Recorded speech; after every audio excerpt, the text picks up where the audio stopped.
Hello class 12th students. तो दोस्तों कैसे हैं आप लोग? उम्मीद करता हूँ आप सभी लोग बेहतर अच्छे होंगे। तो दोस्तों जैसा कि हमने लास्ट वीडियो में 10 क्वेश्चन हमने कर दिए थे जो कि बहुत ज़्यादा इंपॉर्टेंट थे। अब हम करने जा रहे हैं अपना 11वां क्वेश्चन। और ये मैं जो क्वेश्चन करा रहा हूँ ये दो नंबर के लिए इंपॉर्टेंट है, एक नंबर के लिए इंपॉर्टेंट है। अगर आप इसे लॉन्ग क्वेश्चन समझ के जा रहे हैं तो थोड़े बेवकूफ़ हो सकते हैं। कारण ये है कि जब मैं शाम को मिलूंगा आपसे तो मैं इससे लॉन्ग क्वेश्चन भी कराने की कोशिश करूंगा। ठीक है, फिलहाल हम क्या करेंगे, 10वें क्वेश्चन तक हमने बात कर ली थी। अब हम 10वें के आगे क्वेश्चन की बात करते हैं। लास्ट जो हमने क्लास की थी उसमें हमने परिवार के बारे में जाना था। ठीक है, कि हमने परिवार के बारे में जाना था कि परिवार में कौन कौन सा अंग इंपॉर्टेंट है, परिवार का कौन सा कार्य है, सब कुछ हमने बात कर ली थी। मगर अब हमारे पास 11वां क्वेश्चन जो है वो परिवार के कार्य के बारे में बात करेगा। और जब हम परिवार के कार्य के बारे में बात करते हैं तो आपको बेसिक चीज़ें ये पता होनी चाहिए कि बच्चों का पालन पोषण जो है वो परिवार का मेन काम होता है। ठीक है, सबसे पहला काम जो होता है वो बच्चों का पालन पोषण होता है। ठीक है, पालन पोषण में उनकी शिक्षा आती है। ठीक है, हमको पता कि जो उसकी प्रारंभिक शिक्षा है, ठीक, जहाँ तक वो पढ़ना चाह रहा है वो शिक्षा तो उसकी पूरी करनी है। उसके बाद सामाजिक मूल्य सिखाना। ठीक है, अब जैसे बड़ों की रिस्पेक्ट करना, ठीक है, किस तरीके से समाज में बिहेव करना, ये सारी चीज़ें भी परिवार का एक मूल अंग है जो कि सिखाना चाहिए। थर्ड आता है आर्थिक सहायता। ठीक है, आर्थिक सहायता में ये है कि इंसान को हम ये सिखाते हैं कि उन्हें परिवार में किस तरीके से अपने आप को आर्थिक रूप से मजबूत रखना चाहिए। ठीक है, परिवार का ये भी एक महत्वपूर्ण कार्यों में से एक है। ठीक है, समझ में आ गया? ठीक है, ओके, चलिए अगली बात हम करते हैं। देखो परिवार के कार्य तो हमने बता दिए, ठीक है, उसमें तो कोई हमारे पास दो राय नहीं है। ठीक है, मगर जब हम बात करते हैं अगले पे तो हमें ये सबसे पहले जानने वाली चीज़ जो लगती है वो ये है कि जो अपना बाल विकास को लेकर बहुत ज़्यादा क्वेश्चन पूछा जाता है और मैंने कई बार इस पर बात भी की है।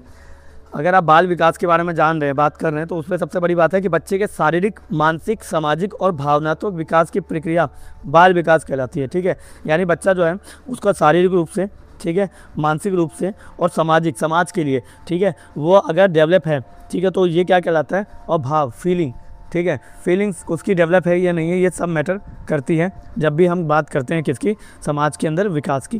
क्लियर, समझ में आ गया?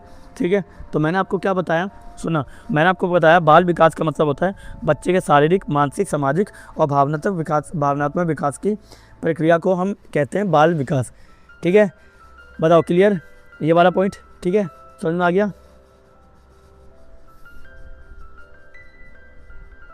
देखो एक बाल विकास की प्रक्रिया में सबसे बड़ा विकास ये होता है कि ज़रूरी नहीं कि सिर्फ शारीरिक विकास के बारे में बात करें। शरीर से बच्चा बढ़ सकता है मगर मानसिक और भावनात्मक तरीके से उसका समाज में रहना बहुत ज़्यादा ज़रूरी हो जाता है। ठीक है, 13 क्वेश्चन पे चलते हैं और 13वां क्वेश्चन है स्वच्छता का महत्व बताना। देखो यार, ये मैं मोस्ट रिपीटेड क्वेश्चन में से लेकर आया हूँ और सबसे बड़ी बात है कि एक दो नंबर पर पूछे जा सकते हैं। ठीक है, अगर पेपर का लेवल हमेशा से ईजी बनता हुआ है जैसे, तो वैसे ही अगर पूछा गया, तो अगर पेपर का लेवल पैटर्न चेंज हो गया तो कहीं ना कहीं तकलीफ होगी तुम्हें भी और मुझे तो होगी। ठीक है, फिलहाल हिस्ट्री पॉलिटिकल को लेकर जज मत करना क्योंकि होम साइंस मेरा पार्ट नहीं रहा है। ठीक है, चलो अब हम बात करेंगे स्वच्छता का महत्व। तो सबसे पहले तो ये है कि रोगों से बचाव रखता है। ठीक है भाई, आज अगर स्वच्छता रहेगी तो जाहिर सी बात है रोगों से इंसान बचा रहेगा। ठीक है, और स्वास्थ्य अच्छा रहता है भाई। अगर आपने देखा होगा कि अगर वहाँ पे जहाँ आसपास ग्रीनरी वगैरह होती है तो वहाँ के लोग जो है वो ज़्यादा डेवलप हो पाते हैं। ठीक है, डेवलपमेंट बाय देयर ग्रोथ। ठीक है, ग्रोथ जो है उनकी पर्सनली ग्रोथ की बात कर रहा हूँ मैं। ठीक है, वातावरण अच्छा होगा, एटमॉस्फेयर अच्छा होगा तो इंसान अपना डेवलपमेंट सही तरीके से कर पाएगा। ठीक है, वरना इंसान बीमार ही रहेगा तो वो अपना डेवलपमेंट किस तरीके से कर पाएगा, मैटर ये करता है। तो इसीलिए पहले कहता है ना कि हेल्थ इज़ वेल्थ। तो हेल्थ को ठीक करने के लिए सबसे बड़ा जो रोल अब निभाता है वो स्वच्छता निभाता है। क्या निभाता है? स्वच्छता मतलब क्लीननेस, है ना। इसीलिए हमारे इंडिया में कई बार मोदी जी क्लीन इंडिया करके कैंपेन चलाते हैं। वो इसलिए चलाते हैं क्योंकि इंडिया में आधी बीमारी तो क्लीननेस के कारण ही सॉल्व हो जाएगी। ठीक है, हमारे देश में क्लीननेस के कारण बहुत सारी प्रॉब्लम्स क्रिएट होती है। ठीक है, हमारा देश, क्योंकि हमारे देश के अंदर कई सारी हमें देखने को मिलता है, गंदगी वगैरह देखने को मिलती है, तो वो सारी प्रॉब्लम जो है वो हमें फेस करनी पड़ती है। ठीक है, समझ में आ गया? तो ये 13 क्वेश्चन हमें सिखाता है कि क्लीननेस की इंपॉर्टेंस क्या है भारत के अंदर। ठीक है, समझ में आ गया? 14 क्वेश्चन। ठीक है, भोजन के मुख्य पोषक तत्व क्या है?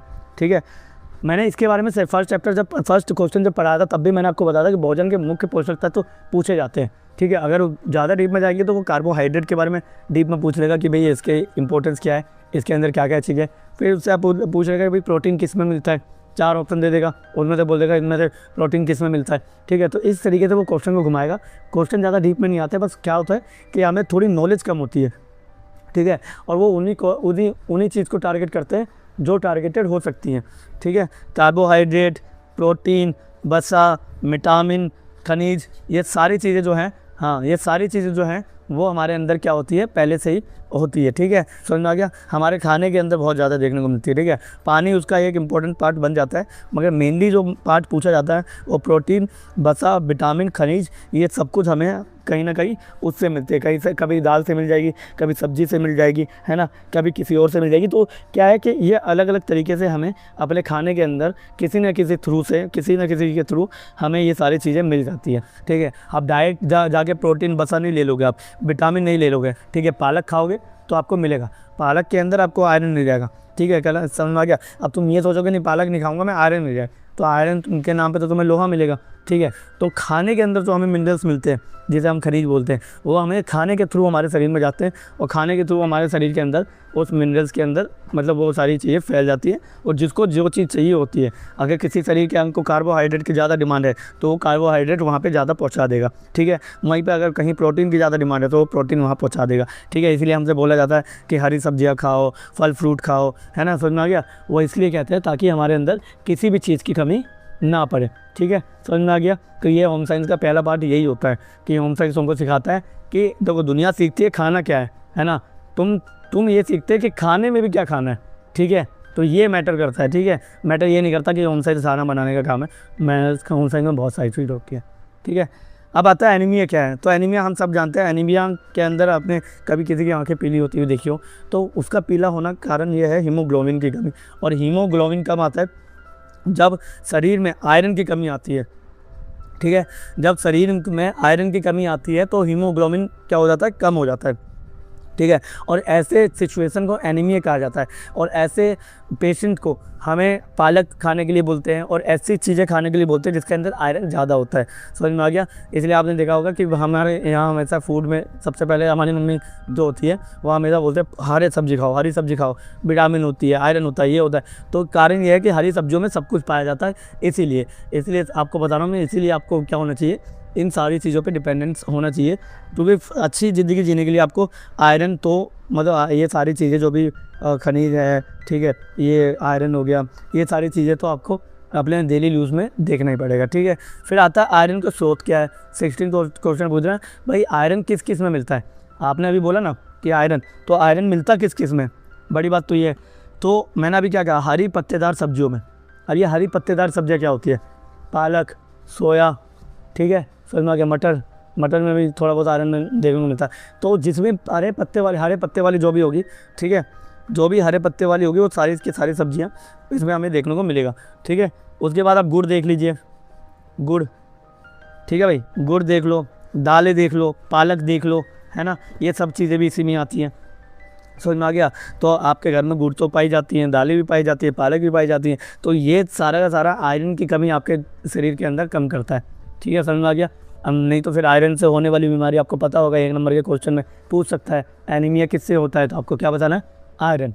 या फिर वो दूसरा क्वेश्चन इस तरीके से पूछ सकता है एनीमिया को रोकने के लिए कौन सी सब्जी का उपयोग करो, तो नीचे ऑप्शन में अगर पालक हुआ तो आप पालक पे क्लिक कर देना, ठीक है। उसकी जगह पे दालें होंगी तो दालों पे क्लिक कर देना, नीचे अगर ऑप्शन में गुड़ होगी तो गुड़ पे क्लिक कर देना। तो कुल मिला के वो क्या करेगा, इसी क्वेश्चन को दूसरे वे में पूछ लेगा। क्वेश्चन कोई टफ नहीं होता, चाहे हिंदी हो, इंग्लिश हो, हिस्ट्री, पॉलिटिकल, किसी में भी क्वेश्चन टफ नहीं होता, बस पूछने का तरीका बदल लेते हो, ठीक है। वो डायरेक्ट आयरन के स्रोत से बेहतर है, वो डायरेक्ट बीमारी का नाम देकर बोल देंगे कि कौन सी सब्ज़ी खानी चाहिए। जैसे नाम दे दिया कि भाई ये परी है, उसको हीमोग्लोबिन की कमी है, उसको किस तरीके की सब्ज़ी खानी चाहिए, और नीचे ऑप्शन में 4 चीज़ डाल दी, तो उसमें आपको क्या करना है, पालक पे टिक लगाना है, ठीक है, क्लियर, समझ में आ गया। 17वां क्वेश्चन, गर्भवती महिला के लिए पोषण क्यों जरूरी है। भाई ये वाला इंपॉर्टेंट क्वेश्चन है, ये मैंने कई बार सुना भी है, ठीक है, इस पर तो आप दोहराए नहीं कर सकते, ठीक है। गर्भवती महिला के लिए पोषण क्यों जरूरी है, यानी गर्भवती महिला को क्या क्या खाना चाहिए, ये भी कई बार क्वेश्चन में पूछते हैं, है ना, कि गर्भवती महिला को क्या क्या खाना चाहिए। तो पहले तो बच्चे के सही विकास के लिए, ठीक है, बच्चे के सही विकास के लिए, ठीक है, माँ के स्वास्थ्य के लिए, ठीक है, आपको खाना चाहिए, ठीक है, समझ में आ गया, ठीक है, ठीक है, ठीक है। बीमारी से बचाव के लिए भी खाना चाहिए, ठीक है, क्योंकि जब बच्चा 3 महीने के बाद बनना शुरू होता है ना, तो वो हर गर्भवती महिला को यही बताया जाता है कि तुमको ये खाना है, वो खाना है, समझ में आ गया। तो ये बहुत ज़्यादा इंपॉर्टेंट हो जाता है, ठीक है, समझ में आ गया। तो गर्भवती महिला को पोषण क्यों ज़रूरी है, ताकि बच्चे का डेवलपमेंट अच्छी तरह से हो पाए। ठीक है, समझ में आया। ठीक है, ठीक है। और 3 महीने के बाद, 3 महीने से पहले वो तो फिर तो कोई मतलब ही नहीं है ना। 3 महीने के बाद उनको पूरी तरह से डॉक्टर सजेस्ट बना देता कि बेटा ऐसा करना है, वैसे करना है। ठीक है। और महिलाओं को लेकर सबसे ज़्यादा क्या होता है, सिंसियर रहते हैं जब वो गर्भवती होती है। ठीक है, आस पड़ोस के परिवार वाले भी ये करते हैं, सजेशन देते हैं कि तुम तो प्रेग्नेंट हो, तुम्हें इस तरीके का खाना खाना चाहिए, उस तरीके का खाना चाहिए, ताकि माँ का स्वास्थ्य अच्छा रहे और बीमारी से बचाव करे। इसलिए हरी पत्ती और ज़्यादातर सब्जियाँ दालें खाते हुए आपने देखा होगा जो प्रेग्नेंट औरतें होती है उन्हें। ठीक है, समझ में आ गया। क्योंकि देखो अब जो क्वेश्चन आ रहे हैं मुझे लग रहा है 1-1, 2-2 नंबर में पूछे जा सकते हैं। ठीक है,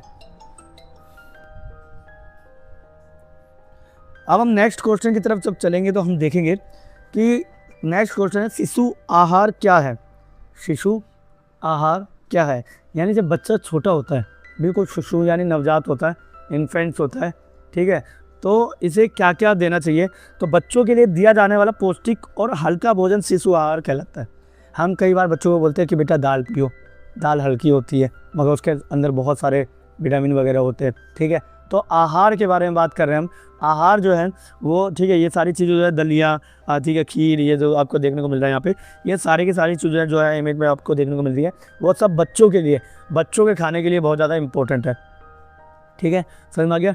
बच्चों के खाने के लिए बहुत ज़्यादा इम्पोर्टेंट है। ठीक है, समझ में आ गया। तो शिशु आहार वो आहार है जिसके अंदर हमें क्या देखने को मिलता है, उसके अंदर हमें देखने को मिलता है जो वो बच्चे जो छोटे हैं, बिल्कुल नवजात है, उनको क्या खिलाना चाहिए। ठीक है, मतलब नवजात भी नहीं, नवजात तो वैसे भी दूध पिएगा। ठीक है, हम उससे थोड़ा सा बड़े बच्चे की बात कर रहे हैं। ठीक है, तो उनको पौष्टिक और हल्का भोजन शिशु आहार कहलाता है। क्लियर, समझ में आ गया। इसलिए सुबह सुबह दलिया मिलती है। ठीक है, हल्का चावल, दाल, ये सब कुछ शिशु आहार के अंदर आता है। ठीक है, 19th क्वेश्चन है जीवन कौशल, लाइफ स्किल्स क्या है। भाई लाइफ के स्किल्स क्या है। लाइफ के स्किल्स आप लोगों ने सुने होंगे कि भैया बहुत बार बोलते हैं कि भैया जीवन में हमें लाइफ स्किल होना चाहिए हमारी लाइफ। ठीक है, लाइफ स्किल्स मतलब होता है वे क्षमताएँ। लाइफ स्किल मतलब वे क्षमता है जो व्यक्ति को जीवन की समस्याओं को सही तरीके से हल करने में मदद करता है। जो लोग बोलते हैं कि होम साइंस में सिर्फ खाना बनाना होता है, तो उन्हें ये लाइन बता दो कि जीवन कुशलता भी सिखाया जाता है, लाइफ कौशल भी सिखाया जाता है। ठीक है, समझ में आ गया, समझ में आया। आप आपके अंदर अगर कैपेबिलिटी है तो आप डॉक्टर बन रहे हैं या इंजीनियर बन रहे हैं। ठीक है, ये सारी क्षमताएं जो है व्यक्ति के अंदर होती है, मगर उस सारी क्षमताओं को बाहर निकालना इतनी सारी समस्याओं के बीच, ठीक है ना, ये सब कुछ हमें सिखाता है जीवन कौशल यानी लाइफ स्किल्स। ठीक है, आप 12th के बाद क्या करेंगे, आप 10th के बाद क्या करेंगे, ये सारा कौन डिसाइड करता है, ये डिसाइड करता है हमारे अंदर की क्षमताएं और व्यक्ति के जीवन में जो समस्याएं हो रही है वो सारी समस्याओं को सॉल्व करने का काम क्या होता है, वो सारा सॉल्व करने का जो काम है वो जीवन कुशलता में निर्धारित होता है। ठीक है, क्लियर, समझ में आ गया, समझ में आया। क्योंकि देखो मैं हमेशा बोलते हुए आया हूँ, सिर्फ होम साइंस एक बहुत बड़ा विषय है। अगर कोई व्यक्ति होम साइंस पढ़ता है ना तो उसे जीवन के मूल अंगों के बारे में जानना सीख जाएगा वो। ठीक है, तो इसे हल्के में कभी नहीं लेना चाहिए क्योंकि ये सब्जेक्ट हल्के में लेने लायक है ही नहीं। ठीक है, समझ में आ गया, बोलो। ओके, सो 20th क्वेश्चन पे चल रहे हैं जिसमें हम बात करते हैं टाइम मैनेजमेंट क्या है, समय प्रबंध क्या है। ठीक है, समय प्रबंध क्या है, ठीक है, समय प्रबंध क्या है उस पर बात करते हैं। देखो भाई, समय का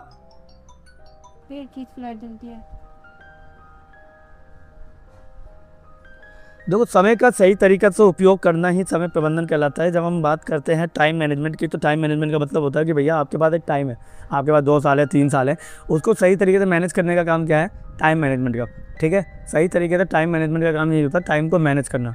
ठीक है, समझ में आ गया, टाइम को मैनेज करना टाइम मैनेजमेंट कहलाता है। ठीक है, आज जैसे फॉर एग्जाम्पल आप ये लीजिए कि आपके पास 4 साल है और आपको 4 सालों के अंदर अपनी एक जॉब निकालनी है, फिर अपने घर को संभालना है। तो ये सारी क्या है, आप एक समय बनाते हैं, टाइम पीरियड बनाते हैं कि भैया मेरे को इस टाइम पीरियड में ये काम करना है, दूसरे टाइम पीरियड में ये काम करना है। तो ये सब हमें सिखाता है समय प्रबंधन। ये सब हमें समय प्रबंधन की बात करते हैं और कहते हैं जो टाइम मैनेज अच्छी तरीके से कर सकता है वो फ्यूचर में कुछ भी कर सकते हैं। तो समय का सही तरीके से उपयोग करना समय प्रबंधन कहलाता है। आप 10-15 मिनट भी बैठते हैं, आप उसको भी मैनेज कर लेते हैं कि 5 मिनट में ये करूँगा, 5 मिनट वो करूँगा, 5 मिनट ये करूँगा। तो ये सब क्या कहलाता है, ये सब समय प्रबंधन का पार्ट है। ठीक है, समझ में आ गया। तो यहाँ पे हमारा 20 क्वेश्चन खत्म होता है। 10 मैंने पहली वाली में कहा था और 10 इस वाली में, तो ये 5 क्वेश्चन का सफ़र और रह गया। तो हम 21वें क्वेश्चन पे चलते हैं और 21वें क्वेश्चन यानी 21st क्वेश्चन कहता है, ठीक है, बजट क्या है। बजट क्या है? मैंने कहा बजट क्या है। देखो बजट जो है वो इकोनॉमिक्स का पार्ट है एक, ठीक है, इको का पार्ट है, ठीक है। तो बजट क्या मतलब होता है? इनकम और एक्सपेंडिचर के बीच में जो आप प्लानिंग करते हो ना, उसे बजट कहते हैं, ठीक है। इनकम और एक्सपेंडिचर यानी आय और खर्च, ठीक है, खर्च का पहले से बनाया गया योजना बजट कहलाता है, ठीक है। इंडिया के अंदर हर साल बजट आता है फरवरी में, अगर आपने देखा हो तो हर साल फरवरी में बजट आता है। तो बजट को आपको दिखाना, तो किस तरीके से बजट को दिखाओगे कि फरवरी में बजट आ रहा है, ठीक है। तो आपने सबसे पहले उस पर क्या काम करना है? आपको काम करना है कि भाई मुझे इस साल कितना खर्चा किस चीज़ पे करना है, ये सारी चीज़ें डिसाइड आप करोगे, ठीक है। इन सबको इस सबको क्या कहा जाता है? बजट कहा जाता है। इस सबको बजट कहा जाता है, ठीक है। क्लियर? समझ में आ गया बजट क्या है, ठीक है। तो बजट मतलब होता है इनकम जो आई है और एक्सपेंडिचर जो हम करने वाले हैं, यानी आय जो आ रही है और खर्च जो है वो जो कर रहे हैं हम, उसके बीच में जो प्लानिंग बना रहे हैं उसको कहा जाता है क्या? बजट कहा जाता है, ठीक है। ये किसी देश का हो सकता है, किसी घर का हो सकता है, आपका बजट हो सकता है महीने का, ये सब बजट में आएगा, ठीक है। अगला क्वेश्चन, व्हाट इज़ रिसोर्स? संसाधन क्या है, ठीक है। संसाधन क्या है? रिसोर्सेज क्या है, ठीक है। सुनो भाई, जब हम रिसोर्सेज के बारे में बात करते हैं तो सबसे पहला है रिसोर्सेज यानी संसाधन वे साधन है जिनसे हमारी आवश्यकताओं की पूर्ति होती है, ठीक है। संसाधन वो साधन है जिससे हम अपनी आवश्यकताओं को पूरा करते हैं, ठीक है, पूरा करते हैं, ठीक है। आवश्यकताओं को पूरा करते हैं, उसे कहते हैं संसाधन। जैसे फॉर एग्जांपल ये बिल्डिंग्स में जो आप जाते रहते हैं, या फिर जिस फ्लाईओवर से आप जा रहे हैं, जो सड़कें बनी हुई है आप उसको एंजॉय कर रहे हैं, जो गाड़ी आप यूज़ कर रहे हैं, ये सब क्या है? ये आपकी डेली लाइफ की चीज़ें, और ये सब क्या है? ये सब हमारे लिए संसाधन है, ठीक है। समझ में आ गया? समझ में आ गया? ये सब हमारे लिए संसाधन है। तो संसाधन जो भी चीज़ आज के डेट में हम यूज़ कर पा रहे हैं वो हमारे लिए क्या है? संसाधन है, ठीक है। समझ में आ गया? और ये सब मैं एक एक 2-2 नंबर की डेफिनेशंस करा रहा हूँ। 25 डेफिनेशन हमने यहाँ पे करनी है, और इन 25 डेफिनेशन में से कोई भी डेफिनेशन आपके पेपर में आती है तो आप छोड़ के नहीं आओगे, इसकी गारंटी मेरी आप लोगों से है, ठीक है। क्लियर? समझ में आ गया? ठीक है, चलो। तो अब आपको साधन और संसाधन के बारे में पता चल गया होगा, ठीक है, उम्मीद करता हूँ। तो हम चलेंगे अब अगले अपने 23वें क्वेश्चन की तरफ, और 23वें क्वेश्चन है हमारा स्ट्रेस क्या है? तनाव। तो यार हमारे देश में ना तनाव को कभी भी, ठीक है, हमारे देश में तनाव को कभी भी सीरियस समझा नहीं गया, ठीक है। स्ट्रेस को अगर आप अपने घर वालों को जाके बोलोगे ना आई हैव ए स्ट्रेस, है ना, तो घर वाले 2 चांटे और मारेंगे, बोले ये क्या स्ट्रेस होगा, अभी पढ़ाई का स्ट्रेस कोई स्ट्रेस होता है ना। तो जब व्यक्ति पर मानसिक दबाव महसूस होने लगता है तो उसे तनाव कहते हैं। मानसिक दबाव किसी भी तरह से हो सकता है। जैसे किसी दोस्त ने तुम्हें झूठे इल्ज़ाम में फंसा दिया कि नहीं ये तो मेरे साथ घूम रहा था, जबकि तुम उस समय अपने दोस्त के आप ट्यूशन पढ़ रहे थे, ठीक है। तो उस समय आपके मानसिक दबाव आ गया, यार मैं घर वालों को कैसे समझाऊंगा, ऑलरेडी घर में एक लोचा पहले ही हो गया, दूसरा लोचा इसने क्रिएट कर दिया मेरे दोस्त ने। तो इस तरह के जो लोचे होते रहते हैं, ठीक है, तो उसके कारण बच्चा क्या होता है? स्ट्रेस में जाता रहता है। मगर घर वालों को लगता है बच्चे को पढ़ाई के अलावा काम ही क्या है ना, तो बच्चा तो ऑलरेडी स्ट्रेस में घूम रहा है। तो तनाव हमारे भारत में कभी गंभीरता से लिया ही नहीं गया, ठीक है, और इसीलिए हमें पता भी नहीं है कि डॉक्टर्स भी होते हैं इस तनाव को दूर करने के लिए, ठीक है। तो कंसल्टेंसी बोलते हैं जिसे हम बाद में, ठीक है। तो तनाव वो स्थिति को व्यक्त करता है जिस स्थिति में एक व्यक्ति अपने मानसिक रूप से अपने आप को क्या करता है? दबाव महसूस करता है मानसिक रूप से, ठीक है, ठीक है, मानसिक रूप से दबाव को, ठीक है, महसूस करता है, ठीक है। क्लियर? बताओ, ठीक है। 23वां क्वेश्चन, ठीक है, तनाव यानी स्ट्रेस समझ में आ गया, ठीक है, तनाव यानी स्ट्रेस समझ में आ गया। चलो 24th क्वेश्चन पे चल रहे हैं हम, ठीक है, 24th क्वेश्चन पे चल रहे हैं हम, ठीक है। 24th क्वेश्चन क्या है हमारे सामने? स्वास्थ्य क्या है, यानी व्हाट इज़ हेल्थ, ठीक है। जो मैं ये डेफिनेशन जो करा रहा हूँ मैं एक नंबर की है, और ये बहुत परेशान करती है। अगर आपसे डायरेक्ट आप सबको पता स्वास्थ्य क्या है, मगर जब मैं आपसे डेफिनेशन पूछूंगा तो आपको सोचने में लग जाएगा 2-3 मिनट कि यार स्वास्थ्य होता क्या है। तो ये सब जो है ना टाइम बहुत ज़्यादा खाते हैं, ठीक है। तो स्वास्थ्य शारीरिक, मानसिक और सामाजिक रूप से स्वस्थ स्थिति को समझाया जाता है, दिखाया जाता है। तो अगर मैं आपको बोलूं कि आप स्वस्थ हैं तो आप बोलोगे नहीं मैं स्वस्थ नहीं हूँ। कारण क्यों नहीं हूँ? क्योंकि क्या है, आप कहीं ना कहीं मानसिक रूप से कोई दबाव महसूस कर रहे होंगे, जैसे हम स्ट्रेस की बात कर रहे हैं, ठीक है, या कहीं ना कहीं आप सामाजिक रूप से समाज के अंदर अपने आप को सही तरीके से नहीं रिप्रेजेंट कर पा रहे हो, ये हो सकता है। या कहीं ना कहीं क्या है, आपके अंदर शारीरिक रूप से भी कहीं ना कहीं कमी आ रही है, प्रॉब्लम आ रही है, तो इस चीज़ को भी आप प्रेजेंट करते हो।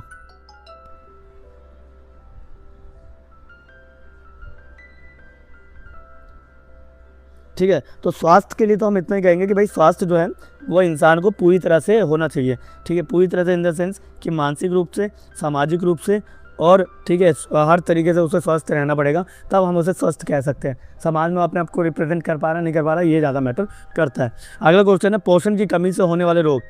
भाई ये पूछा जा सकता है, इट इज़ इम्पोर्टेंट।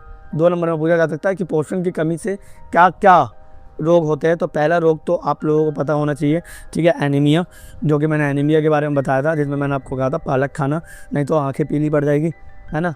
पीली पड़ेगी तो मतलब शरीर के अंदर खून की कमी होगी, खून की कमी होगी तो आयरन की कमी होगी, आयरन की कमी होगी तो हीमोग्लोबिन की कमी होगी, और हीमोग्लोबिन की कमी होगी डॉक्टर के पास जाओगे और डॉक्टर भी एक ही सजेशन देगा, पालक खाओ। तो मैंने भी यही बोला पालक खाओ, तो पालक खाओगे तो बहुत सारी चीज़ें बदल जाएगी। और रिकेट्स है ना, रिकेट्स भी एक बीमारी होती है, ठीक है। रिकेट्स के बारे में जब आपसे पूछा जाएगा तो ये आपके विटामिन ए बी सी से होने वाली सारी की सारी बीमारी है, जैसे सी से स्कर्वी होती है, ठीक है। देखो मसूड़ों में खून आ जाता है बहुतों के, है ना, तो कहीं ना कहीं वो विटामिन सी की कमी से होता है। और ऐसे में तुमको सजेस्ट किया जाता है खट्टे फल खाओ, नींबू खाओ, है ना, अपना क्या संतरे खाओ। तो ये खट्टे फल खाने के लिए इसे कहते हैं, ताकि आपकी ये सारी चीज़ें सही हो जाए, ठीक है। अगला है क्वासियोरकर, ठीक है, क्वासियोरकर, ये खुद में एक टॉपिक्स है, मैं बताऊँ, ये क्वासियोरकर, स्कर्वी, रिकेट्स, ये सारे टॉपिक खुद में एक इंपॉर्टेंट टॉपिक के रूप में देखने को मिलते हैं। ये साइड में दिख रहे हैं आपको तीनों बच्चे, ये सारे कुपोषण के मरीज है और पोषण की कमी के कारण ये सारी फीलिंग्स मतलब ये सारी प्रॉब्लम क्रिएट हो रही है, ठीक है। तो आज के लिए 25 क्वेश्चन बढ़िया रहे, बाकी हम लॉन्ग क्वेश्चन में मिलेंगे शाम को। तब तक अगर आप नए हैं चैनल पर तो चैनल को सब्सक्राइब करें, वीडियो को लाइक करें और बेल आइकन दबाना बिल्कुल ना भूलें, क्योंकि बेल आइकन दबाएंगे तभी आप हमारे करीब आ पाएंगे, ठीक है, ठीक है। तो चलिए मिलते हैं किसी और वीडियो में, आज के लिए बस इतना ही। थैंक यू और धन्यवाद।